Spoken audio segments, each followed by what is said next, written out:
warahmatullahi wabarakatuh. Selamat pagi, berjumpa lagi dengan saya. Pada kesempatan kali ini kita akan melanjutkan pembahasan untuk bab klasifikasi makhluk hidup, melanjutkan materi yang kemarin. Nah, pada materi sebelumnya kalian sudah belajar tentang ciri-ciri makhluk hidup, ya kan?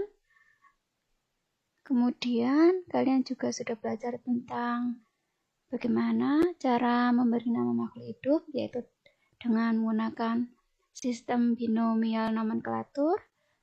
Kalian juga sudah mempelajari tentang klasifikasi makhluk hidup berdasarkan kunci determinasi. Oke, selanjutnya kita akan membahas tentang klasifikasi makhluk hidup yang dibedakan menjadi 5 kingdom atau 5 kerajaan. Apa saja?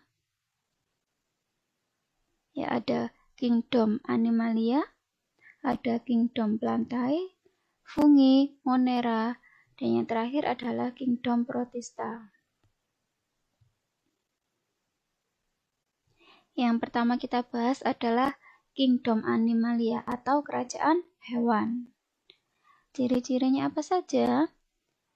Termasuk kelompok makhluk hidup eukariotik atau makhluk hidup yang selnya mempunyai membran inti. Kemudian multiseluler atau selnya banyak, tidak berklorofil dan heterotrof. Nah, Animalia itu dibagi menjadi 2, yaitu invertebrata atau avertebrata dan vertebrata. Nah, apa itu invertebrata atau avertebrata? Ya, makhluk hidup atau hewan yang tidak mempunyai tulang belakang. Nah, di sini yang termasuk adalah hewan sederhana. Untuk invertebrata itu dibagi lagi. Ya, ada beberapa jenis. Yang pertama adalah hewan berpori atau porifera. Porifera itu kebanyakan hidup di laut. Permukaan tubuhnya terdapat pori-pori halus sebagai tempat masuknya air.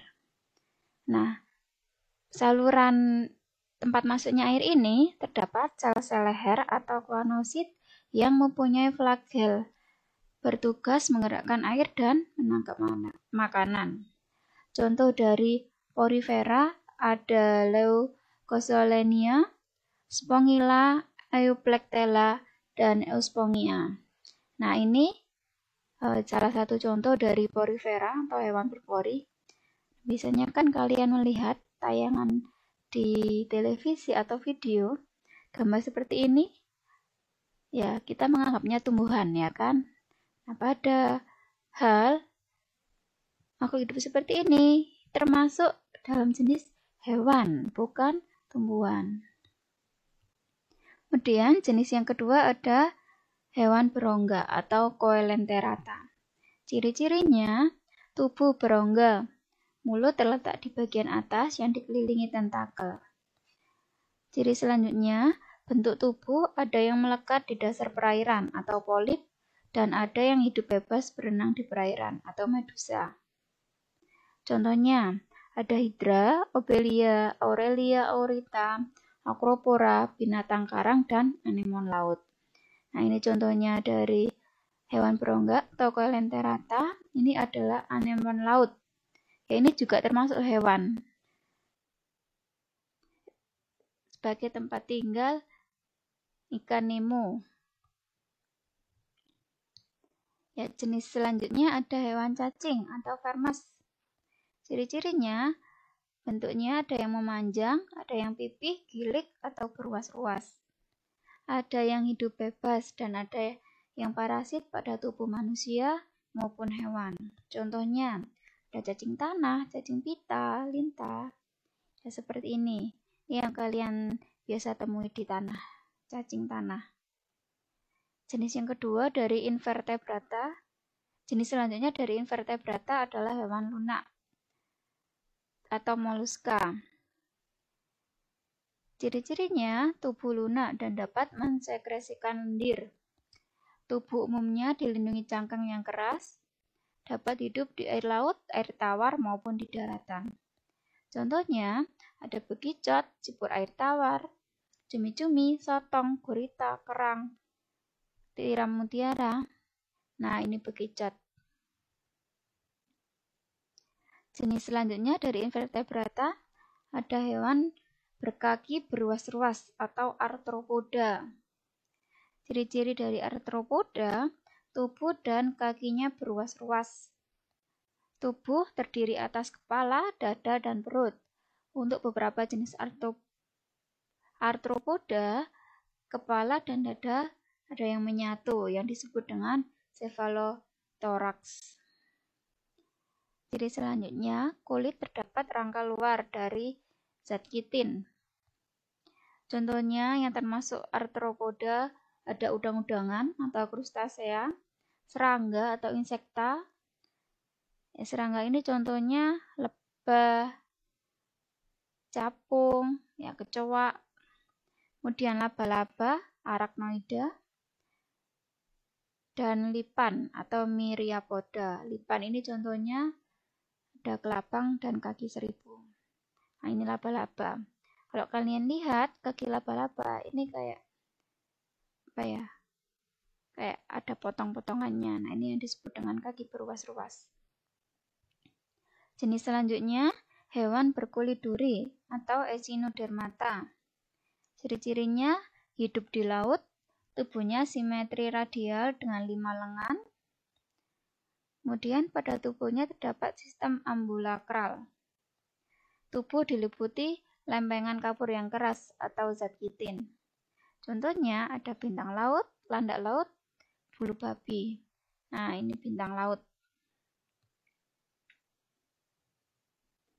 Yaitu yang invertebrata. Kemudian vertebrata, itu ciri-cirinya hewan yang punya tulang belakang sebagai sumbu utama tubuh.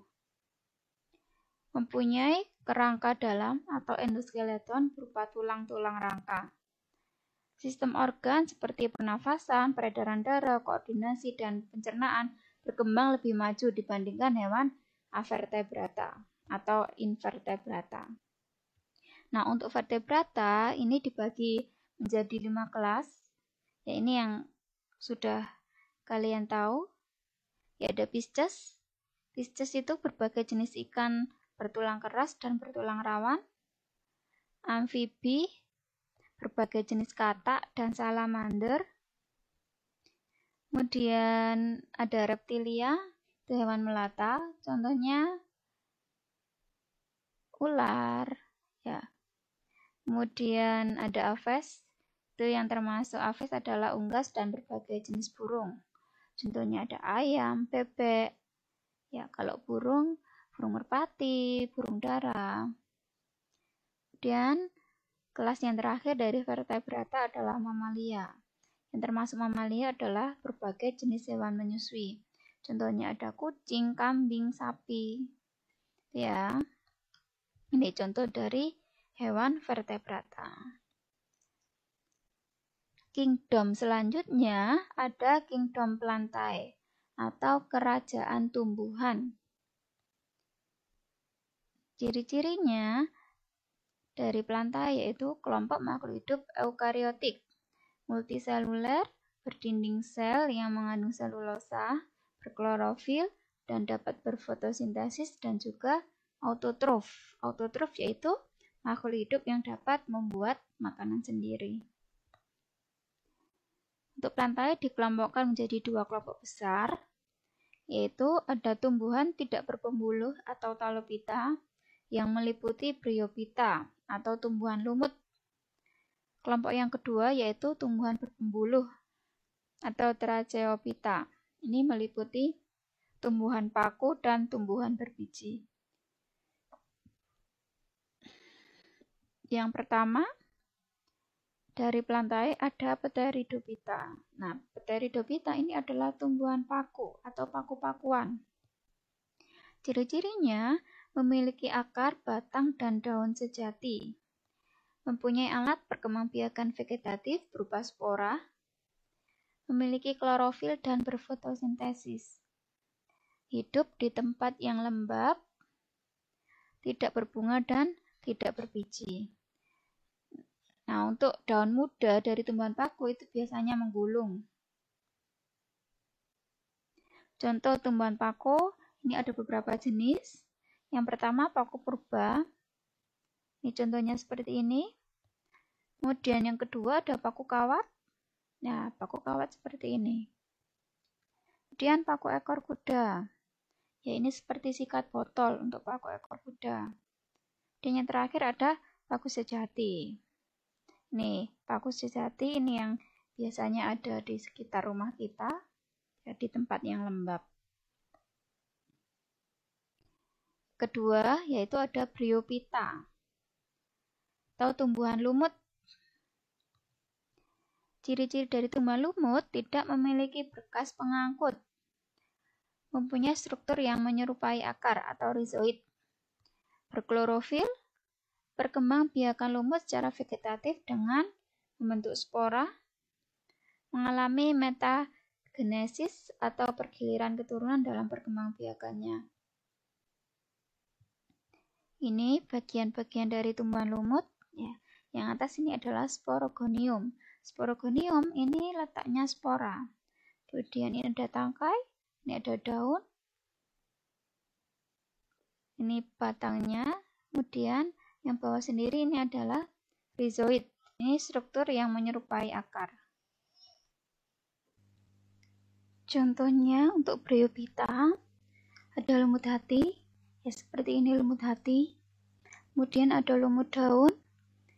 Ini lumut daun yang biasanya menempel di pohon-pohon atau di tembok. Ya, terus selanjutnya ada lumut tanduk. Seperti ini, lumut tanduk. Seperti ada tanduknya di atasnya. Yang ketiga ada spermatophyta. Spermatophyta ini adalah tumbuhan berbiji. Ciri-cirinya apa saja? Yang pertama, mempunyai alat perkembangbiakan generatif berupa biji atau tumbuhan Cormophyta berbiji. Selanjutnya, memiliki berkas pengangkut, memiliki akar, batang, dan daun sejati. Ya, untuk tumbuhan berbiji itu dibedakan menjadi dua kelompok berdasarkan letak bakal bijinya. Ada Gymnospermae atau tumbuhan berbiji terbuka, dan Angiospermae atau tumbuhan berbiji tertutup.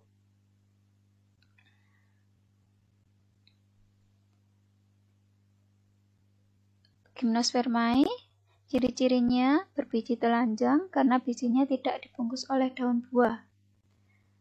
Alat reproduksi dari Gymnospermae berupa bangunan seperti kerucut yang disebut strobilus. Ada strobilus jantan dan ada strobilus betina. Batangnya besar dan berkambium. Berakar tunggang dan serabut. Daun selalu hijau, sempit, tebal, dan kaku. Contoh dari tumbuhan berbiji terbuka yaitu ada cemara, damar, pinus, melinjo, dan pakisaji. Nah, seperti ini contohnya. Kemudian yang Angiospermae atau tumbuhan berbiji tertutup, ciri-cirinya memiliki bakal biji atau bijinya terlindungi oleh daun buah atau yang disebut dengan carpels. Daun buah dikelilingi oleh alat khusus yang membentuk struktur perkembangbiakan atau kita sering menyebutnya bunga. Contohnya ada mangga, jambu, alpukat, anggur, nangka, dan lain sebagainya.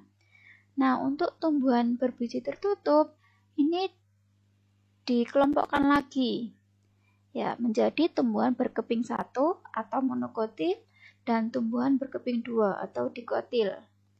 Untuk yang monokotil, ciri-cirinya memiliki satu keping daun lembaga, berakar serabut, batang tidak berkambium, berkas pembuluh pengangkut tersebar, tulang daun sejajar atau melengkung, kemudian kelopak bunga pada umumnya berkelipatan 3. Untuk yang tumbuhan dikotil, ciri-cirinya memiliki 2 keping daun lembaga, berakar tunggang, batang berkambium, tulang daunnya menjari atau menyirip, Berkas pengangkut tersusun dalam satu lingkaran. Dan yang terakhir, kelopak bunga kelipatan 4 atau 5. Nah, dari ciri-ciri tumbuhan monokotil dan dikotil, bisakah kalian menyebutkan masing-masing contohnya?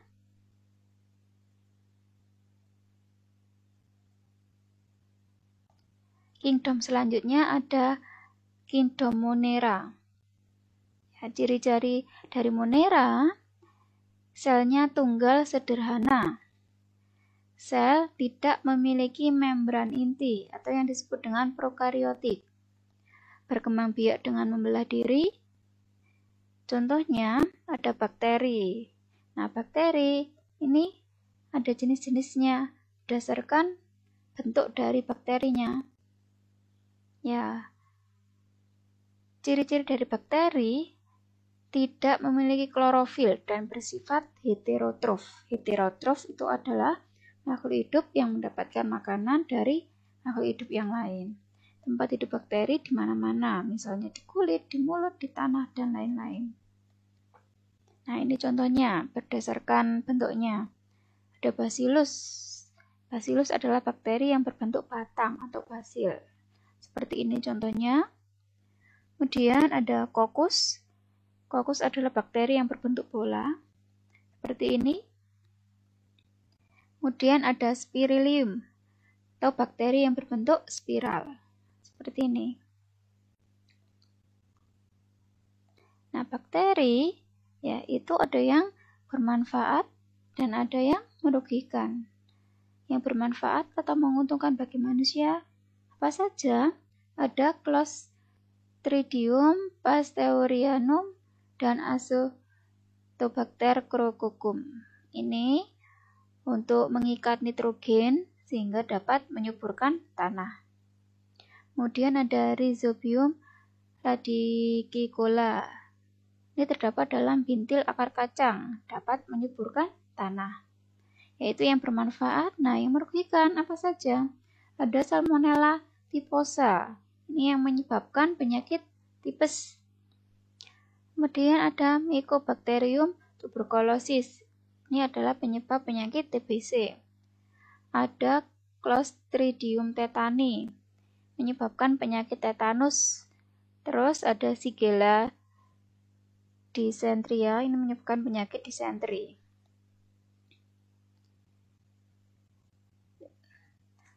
Monera selanjutnya, contohnya ada ganggang biru atau Cyanophyta. Ciri-ciri dari ganggang biru merupakan ganggang bersel satu, berbentuk koloni atau multiseluler. Selain mempunyai klorofil, karotenoid juga mempunyai pigmen yang tergolong fibobilin, yaitu vicocyanin yang berwarna biru dan vicoritrin berwarna merah. Kenapa kok disebut dengan ganggang biru? Karena warna yang dominan adalah warna biru. Manfaat ganggang yaitu ada beberapa. Yang pertama, Anabaena azulae, ini digunakan sebagai pupuk. Kemudian ada spirulina, ini sebagai bahan makanan yang mengandung protein. Nah, sekarang ini spirulina banyak digunakan sebagai skincare, ya, khususnya untuk masker wajah. Nih, contoh dari ganggang. Bentuknya ganggang seperti ini. Kingdom selanjutnya yaitu Protista. Ciri-ciri dari Protista bersifat eukariotik, memiliki membran inti, bersel tunggal dan multiseluler. Contohnya dari Protista ada beberapa jenis. Yang pertama Rhizopoda atau berkaki semu. Ciri-cirinya ini tubuhnya dapat membentuk kaki semu atau Pseudopodia. Contohnya ada Amoeba proteus, ada Entamoeba coli. Yang kedua, Flagellata atau berbulu cambuk.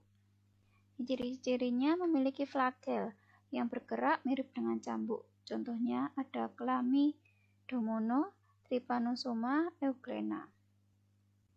Kemudian ada Ciliata. Ciliata ini berbulu getar.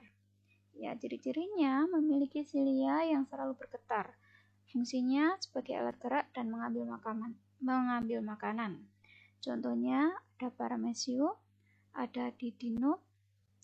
Terus yang terakhir, sporozoa. Ini adalah protista yang berspora. Ciri-cirinya berkembang biak dengan spora. Contohnya adalah plasmodium. Nah, ini gambar-gambar dari protista. Ini sangat kecil, ya. Bisa dilihat dengan mikroskop. Kingdom selanjutnya ada fungi atau jamur. Ciri-cirinya terdiri dari sel satu dan sel banyak. Tubuh tersusun dari benang-benang halus, disebut hifa. Berkembang biak dengan spora, memperoleh makanan dengan menguraikan bahan organik makhluk hidup yang sudah mati, atau yang disebut dengan makhluk hidup saprofit. Tidak berklorofil, tidak punya akar, batang, dan daun. Hidup di tempat yang lembab. Nah, dari ciri-ciri jamur, ya bisa kita simpulkan bahwa jamur itu bukan termasuk tumbuhan. Nah, selama ini kan kita menganggap bahwa jamur adalah tumbuhan.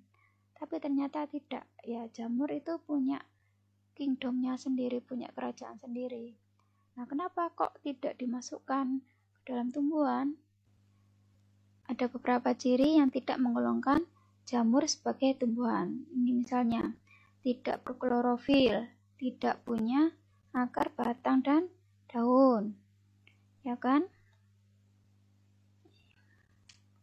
Nah, ini bagian-bagian dari jamur.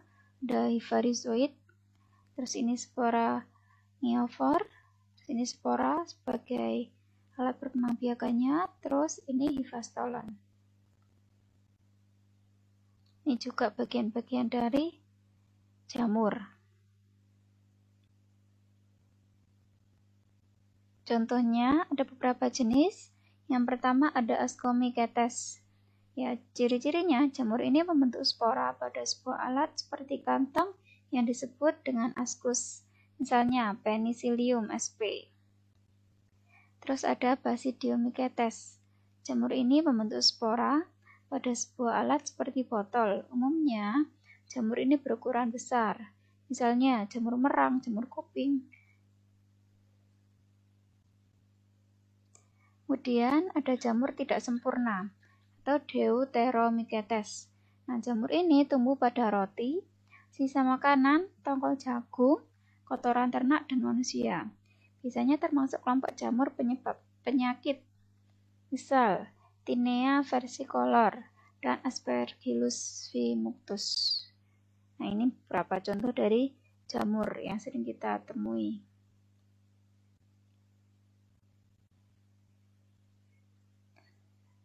Nah, beberapa dari kingdom yang sudah kita pelajari, ada yang ukurannya mikroskopis atau sangat kecil dan ada ukurannya yang makroskopis, yang bisa kita lihat langsung dengan mata tanpa bantuan alat.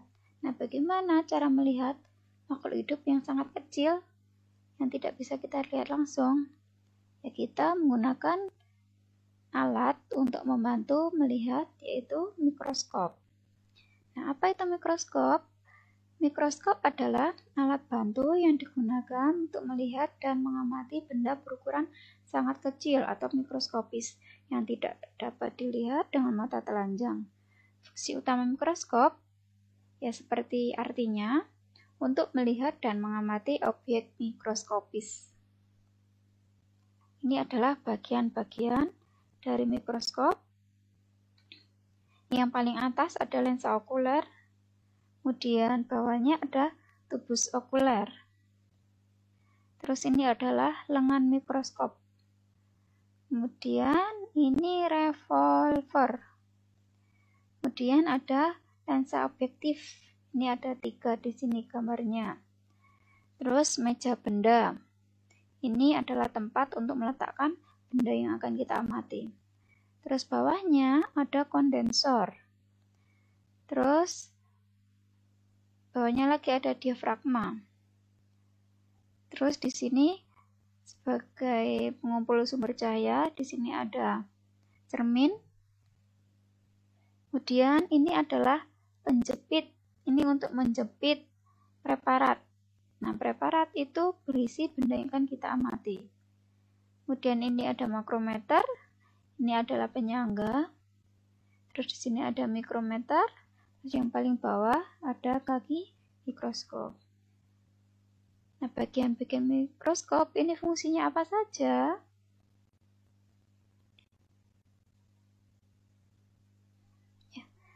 Pertama, lensa okuler. Ini lensa okuler.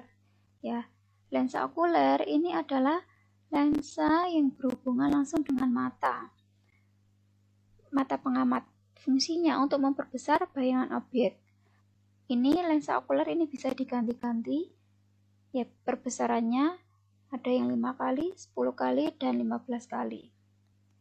Kemudian lensa objektif. Lensa objektif ini yang bawah.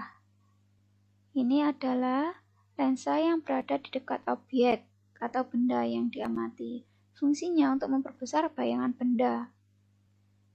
Nah, susunan lensa ada yang 3, ada yang 4. Masing-masing dengan perbesaran 4 kali, 10 kali, 45 kali, dan 100 kali.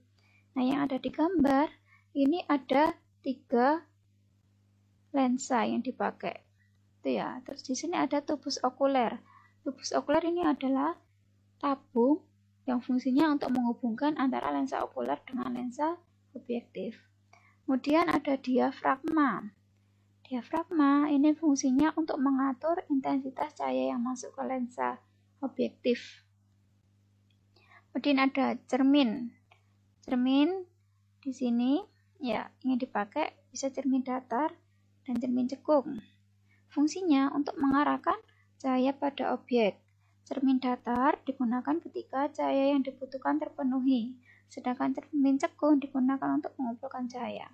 Jadi cermin ini di sini bisa kita gerakkan ke segala arah.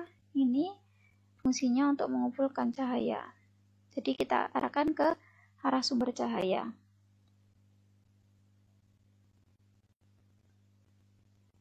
Ini ya tabung mikroskop tadi. Kemudian meja preparat.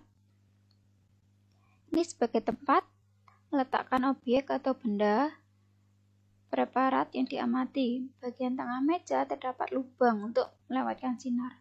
Jadi ini yang kecil ini adalah lubang untuk jalannya sinar. Kemudian klip atau penjepit. Ini untuk menjepit preparat agar kedudukannya tidak bergeser ketika sedang diamati. Jadi, benda yang akan kalian amati tidak bergeser-geser karena di sini ada penjepitnya.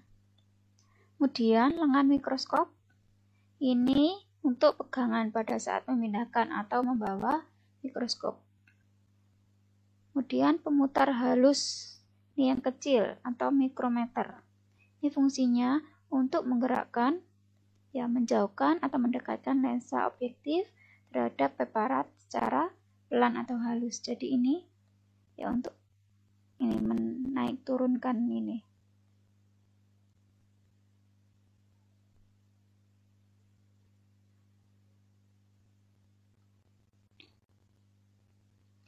Kemudian pemutar kasar atau makrometer.